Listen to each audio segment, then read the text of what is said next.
अपने आप को पूर्व भाजपा नेता कहने वाले धीरज चड्ढा ने समाजवादी पार्टी के विधायक नसीम सोलंकी को फ़ोन किया, उनको धमकाया और इसके साथ ही साथ जो सपा प्रमुख अखिलेश यादव हैं उनके लिए भी अपशब्दों का प्रयोग किया। इसके बाद भूचाल आ गया कानपुर में और समाजवादी पार्टी ने भारी आक्रोश जताया, जिसके बाद धीरज चड्ढा को तो गिरफ्तार किया ही गया, लेकिन अब समाजवादी पार्टी का ये कहना है कि सिर्फ गिरफ्तारी से और मामूली धाराओं में गिरफ्तारी से बात नहीं बनेगी, बल्कि अब इसमें और भी ज़्यादा कड़ी कार्रवाई करने की ज़रूरत है, क्योंकि कहीं ना कहीं महिला सम्मान की बात है। इसी पे बात करने के लिए हमारे साथ मौजूद हैं समाजवादी पार्टी के कद्दावर विधायक अमिताभ बाजपेयी। उनसे बात कर लेते हैं। अमिताभ जी, सारा प्रकरण आपके संज्ञान में है और जिस तरह से ये मामला सामने आया है और बुधवार को सामने आया था, बुधवार को ही महिला सम्मेलन था विधायकों वाला, तो इस पे अब आप लोगों की मांग भी बढ़ रही है कि इस पे कड़ी कार्रवाई की जाए। तो सबसे पहले इस मुद्दे पे आपको क्या कहना है, ये बताइए। देखिए, ऐसा नहीं, इस तरह की घटनाएं लगातार बढ़ रही हैं। ये जो नफ़रत की राजनीति भारतीय जनता पार्टी ने बोई है, ये नफ़रत के पेड़ के सारे फल हैं जिनका कसैला स्वाद अब लोगों को चखना पड़ रहा है। तो हम चाहते हैं कि इस पेड़ को जड़ से काटा जाए और नफ़रत की राजनीति को समाप्त किया जाए। और ये जिस तरह के उदाहरण सामने आए हैं, इनमें ही ऐसी कड़ी कार्रवाई हो जाए, कोई जल्दी इस तरह की हरकत करने की दोबारा हिमाकत ना करे। हम सबका सम्मान महत्वपूर्ण है। हम लोग किसी से कैसे बात करते हैं, कैसे फ़ोन करते हैं, इसका तरीका तो महत्वपूर्ण है ही, पर जिस तरीके से ये बात करी गई और जिस तरीके से उसको वायरल किया गया है, ये दोनों बातें कतई तो ये सब समाज के लिए ठीक नहीं है। हम तो भारतीय जनता पार्टी के भी साथियों से चाहेंगे वो स्वयं ऐसी मांग करें प्रशासन से और सरकार से कि ऐसे आदमी पर कड़ी से कड़ी कार्रवाई हो सके। लेकिन बीजेपी का कहना है कि हमारा उस व्यक्ति से कोई लेना देना ही नहीं है, वो भाजपा का है ही नहीं, और खामखा में जो विपक्षी लोग हैं वो इसको भाजपा का नेता बता रहे हैं। नहीं, हम लोग नहीं बता रहे, वो स्वयं बता रहा है। और उसकी जो फेसबुक प्रोफाइल है, अगर आप चाहेंगे तो हम आपको दिखा देंगे, उस पर भी भारतीय जनता पार्टी का कोई पद लिखा हुआ है। अगर भारतीय जनता पार्टी का नहीं है तो इसीलिए मैंने ये कहा कि भारतीय जनता पार्टी नेता स्वयं जा करके अधिकारियों से मिलें, कमिश्नर से मिलें और वो मांग करें कि इसके ऊपर कड़ी कार्रवाई करी जाए। तो हमें लगता है समाज में बेहतर संदेश जाएगा और इस तरह के लोग यदि वो दल को बदनाम करने का काम करें तो उन लोगों पर भी लगाम लगेगी। तो मैं भारतीय जनता पार्टी के मित्रों से कहना चाहूँगा, यदि वो सब समाज की में यकीन करते हैं तो वो स्वयं जा करके अधिकारियों से मिल करके इसके ऊपर कार्रवाई करने की मांग करें।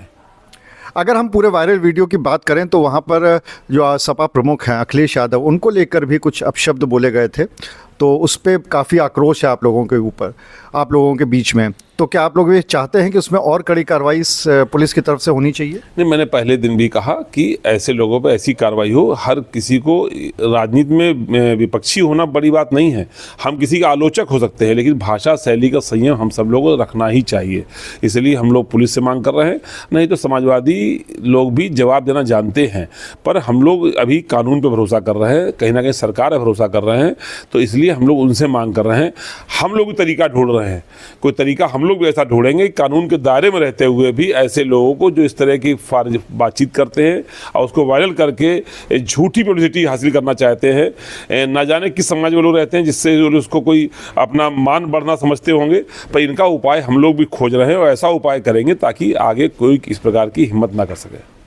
नसीम सोलंकी से जब हमारी बात हुई थी तो उन्होंने एक बात कही थी कि जब ये घटना हुई उस दिन बुधवार था, यहाँ पर महिला विधायकों का सम्मेलन था, महिला सशक्तिकरण की बात हो रही थी, और उन्होंने ये भी कहा कि अगर कुछ घंटे पहले फ़ोन आता तो वो खुद सीएम योगी से इस मामले में शिकायत करती, और सीएम योगी महिलाओं के प्रति संवेदनशील है, इसमें कोई दो राय नहीं है।